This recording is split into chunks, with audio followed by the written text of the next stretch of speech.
Hello दोस्तों, अक्सर कहा जाता है कि an apple a day keeps the doctor away. Apple एक दिन भर में रोज़ खाना आपके लिए बहुत ज़्यादा हेल्दी, आपको रेगुलर बेस पे खाना चाहिए। लेकिन क्या ये वास्तव में सच है? क्या इसके प्रोज है, क्या इसके कॉन्स है, क्या इसके फ़ायदे हैं, क्या इसके नुकसान है? ये सारी चीज़ों पर हम बात करेंगे ताकि आपको एक अंडरस्टैंडिंग हो पाए। जो फ्रूट्स को लेके काफ़ी हद तक मिसकंसेप्शन है, ये डिस्कशन बेसिकली सिर्फ एप्पल को लेके नहीं है, ज़्यादातर हर फ्रूट को लेके है। क्योंकि ज़्यादातर लोगों को फ्रूट्स के बारे में मिसकंसेप्शन होता है कि आप जितना ज़्यादा फ्रूट खाओगे उतना ज़्यादा हेल्दी होगा। एक्चुअल रियलिटी ये नहीं है, क्योंकि एप्पल या उस तरह का कोई भी फ्रूट जो है वो कुछ हद तक तो फ़ायदा करता है, लेकिन बियॉन्ड अ सर्टन लिमिट जब आप उसको ज़्यादा खाते हो या एक्सेस फॉर्म में खाते हो तो वो नुकसानदायक हो जाता है। वो क्या क्या नुकसान करता है, ये सारी चीज़ों पर हम बात करेंगे। टॉपिक पर जाने से पहले जो लोग हमारे चैनल पर नए हैं उन्हें रिक्वेस्ट करूँगा कि चैनल को सब्सक्राइब करें, वीडियोज़ को लाइक करें, शेयर करें, फॉलो करें, कमेंट करें, पूरा दिन।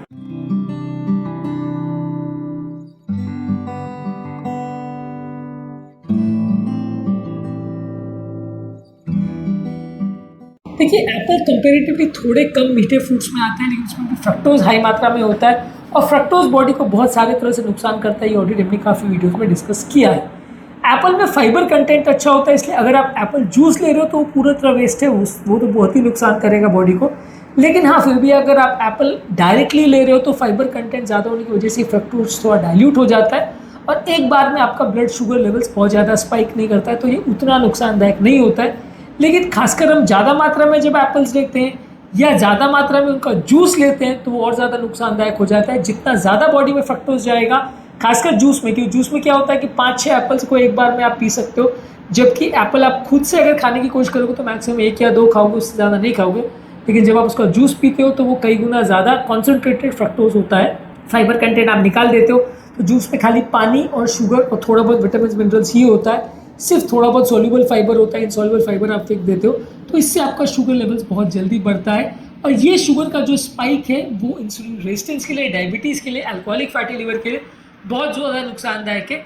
जो ग्लाइसेमिक इंडेक्स हम मेजर करते हैं कि खाना खाने के बाद ब्लड शुगर लेवल्स कितना बढ़ता है, वो कंपेरेटिवली थोड़ा ज़्यादा देखने को मिलता है। हालांकि देखिए, इसमें भी एक कैच है कि जो हम फ्रक्टोज खाते हैं वो फ्रक्टोज डायरेक्टली आप मेजर नहीं करते, क्योंकि फ्रक्टोज जो है आपका ग्लाइसेमिक इंडेक्स में आप ग्लूकोज मेजर कर रहे हो, फ्रक्टोज नहीं कर रहे हो। इसलिए ब्लड शुगर लेवल का स्पाइक इसको एग्जैक्टली नहीं बता पाएगा कि इसमें कितना आपका एक्चुअल शुगर है। और जो फ्रक्टोज है वो डायरेक्टली लिवर में चला जाता है, क्योंकि लिवर में ही सिर्फ रिसेप्टर्स होते हैं जो फ्रक्टोज को मेटाबोलाइज करते हैं और इसलिए फ्रक्टोज का सीधा मेटाबॉलिज्म लिवर में होता है। और ज़्यादातर सारे फ्रक्टोज से फैटी लिवर होना या ट्राइग्लिसराइड्स बढ़ना और अल्कोहलिक डिजीज जैसा पिक्चर लिवर में आना, ये सारी प्रॉब्लम्स आती है। तो इसीलिए फ्रक्टोज ग्लूकोज से भी ज़्यादा नुकसान करता है। और ग्लाइसेमिक इंडेक्स जब हम मेजर करते हैं तो उसमें इतना नहीं पता चलता है कि इसमें फ्रक्टोज की मात्रा कितनी है, उसमें खाली ग्लूकोज पता चलता है। पर फिर भी हाँ, ये ब्लड शुगर स्पाइक्स थोड़ा बहुत भी जो आप एप्पल ज़्यादा खाते हो तो इससे आपको मिलेगा, और जितना ज़्यादा स्पाइक होगा उतना ज़्यादा नुकसानदायक है। जूस में कंपेरेटिवली ब्लड शुगर स्पाइक ज़्यादा होगा एज कम्पेयर टू प्लेन अगर फ्रूट आप खा रहे हो उसमें। इसके अलावा एप्पल्स वगैरह के साथ एक और बड़ा इशू ये है कि आजकल ज़्यादातर ये एप्पल्स या इस तरह के जो भी फल होते हैं वो फार्म से आते हैं और इसमें बहुत ज़्यादा इंसेक्टिसाइड और पेस्टिसाइड छिड़का जाता है।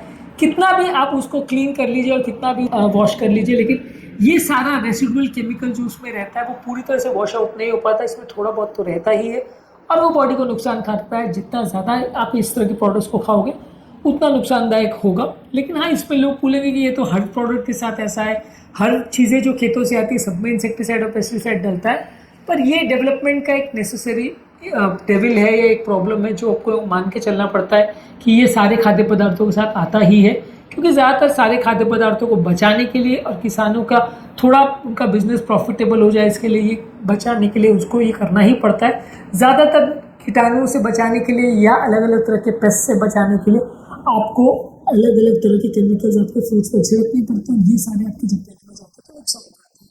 उसके अलावा यदि आप होल फ्रूट भी खा रहे हो तो अगर थोड़ी मात्रा में खा रहे हो तो बेनिफिशियल है, ज़्यादा मात्रा में खाते हो तो उसमें मौजूद फाइबर कई लोग टॉलरेट नहीं कर पाते हैं और उनको मैल एब्जॉर्प्शन सिंड्रोम या इरिटेबल बाउल सिंड्रोम ज़्यादा हो सकता है, क्योंकि इसमें जो पेक्टिन फाइबर रहता है उसको हर आदमी पचा नहीं पाता। और जिन लोगों को पेट खराब होने का प्रॉब्लम है, पेट में मरोड़ या दर्द होने का प्रॉब्लम है, उसको ये ज़्यादा तकलीफ करता है। इसके अलावा कुछ लोगों को फ्रक्टोज का मैल एब्जॉर्प्शन सिंड्रोम भी होता है, जिसमें उनकी बॉडी फ्रक्टोज को पचा नहीं पाती है। इस तरह के लोग भी अगर ज़्यादा मात्रा में एप्पल्स खाते हैं तो उनमें ब्लोटिंग, डायरिया और गैस का प्रॉब्लम हो सकता है। इसके अलावा ये फ्रूट्स जो हैं इनका जो मैलिक एसिड होता है एप्पल्स में, वो कंपेरेटिवली आपके दांतों के हेल्थ के लिए भी अच्छा नहीं है। खासकर अगर आपका ओरल हाइजीन अच्छा नहीं है तो उसके लिए अच्छा नहीं है। आपके दांतों का जो इनेमल पोर्शन है यानी ऊपर की जो कोटिंग है वो निकल जाती है, जिसकी वजह से दांतों में कैविटी और टूथ डिके होने का चांस ज़्यादा रहता है। इसके अलावा जब आप खाते हो तो उसके छोटे छोटे रेसिडुअल पार्टिकल जब दांतों के बीच में फंस जाते हैं, अगर आप खासकर इसके खाने के बाद प्रॉपर ब्रशिंग अगर नहीं करते हो तो वो टुकड़े आपके दांतों में फंस जाते हैं, जिसकी वजह से वो आपके दांतों में आगे जाके अलग अलग तरह के प्रॉब्लम्स क्रिएट करते हैं। वहाँ कीटाणु के बढ़ने के लिए जगह बन जाती है, जिससे आपको लॉन्ग टर्म प्रॉब्लम्स पड़ती है। ओवरऑल ये है कि फ्रूट्स की जहाँ तक बात आती है या वेजिटेबल्स की बात आती है, इसमें एक इंपॉर्टेंट रूल है कि इन चीज़ों को मिक्स करते रहना जरूरी है। एक पर्टिकुलर फ्रूट पर अगर आप फोकस करोगे या एक पर्टिकुलर सब्जी पर अगर आप फोकस करोगे तो न्यूट्रिएंट इम्बैलेंस होने का चांस, या एक ही पर्टिकुलर न्यूट्रिएंट बॉडी में बहुत ज़्यादा बढ़ जाए, बाकी सारे न्यूट्रिएंट की डेफिशिएंसी हो जाए, इसका चांसेस ज़्यादा है।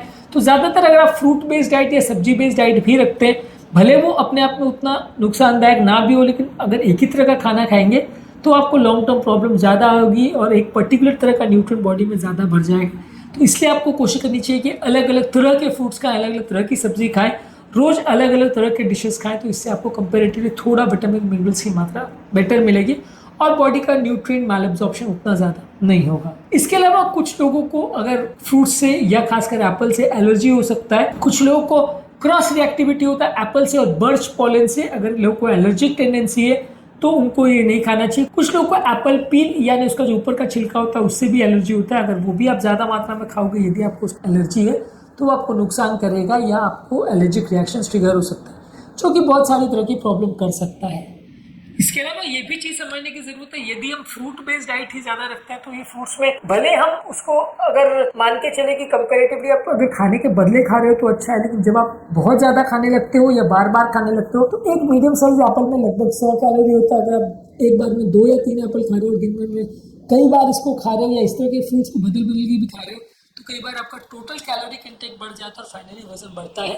इसलिए फ्रूट्स पर ही बेस्ड डाइट रखना बहुत ज़्यादा अच्छा नहीं है, क्योंकि ये हाई कैलोरी चीज़ें होती है। सब्जियों पर ज़्यादा फोकस करना कंपेरेटिवली अच्छा है, क्योंकि उतने ही अमाउंट में सब्जी 15, 20, 25 कैलोरी ज़्यादातर देती है, जितने अमाउंट में अगर आप फ्रूट्स खाते हो तो वो कई गुना ज़्यादा कैलोरीज देती है।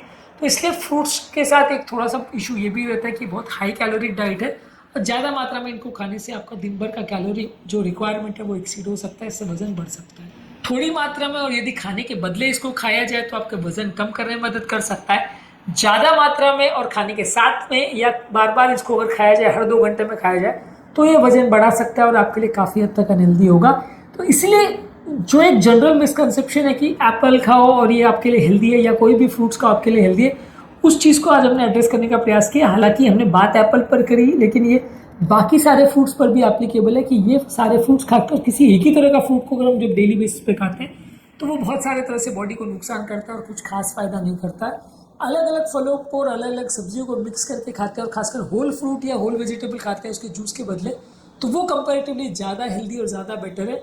यदि हम उसको बार बार पीस करके जूस बना के या उसको रिफाइंड वे में खाएंगे या उसके एक्सट्रैक्ट्स खाएंगे तो वो मतलब उतना ज़्यादा हेल्दी नहीं है जितना कि होल फ्रूट होता है। और ये भी हमें बहुत ज़्यादा मात्रा में बहुत बार नहीं खाना चाहिए, नहीं तो ये भी नुकसानदायक होगा। तो आज के टॉपिक में हमने डिस्कस किया कि क्या एप्पल्स वाकई आपके लिए हेल्दी है और क्या बार बार एप्पल खाना या रोज़ एप्पल खाना या रोज़ कई बार एप्पल खाना आपकी बहुत सारी बीमारियों को बचा सकता है।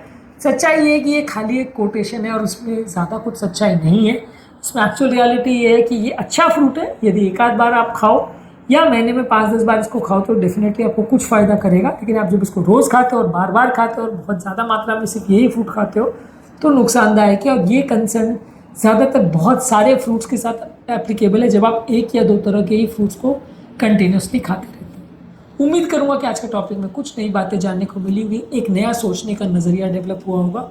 टॉपिक एंड करने से पहले जो लोग हमारे चैनल पर नए हैं उन्हें रिक्वेस्ट करूँगा कि चैनल को सब्सक्राइब करें, वीडियो को लाइक करें, शेयर करें, फॉलो करें, कमेंट करें।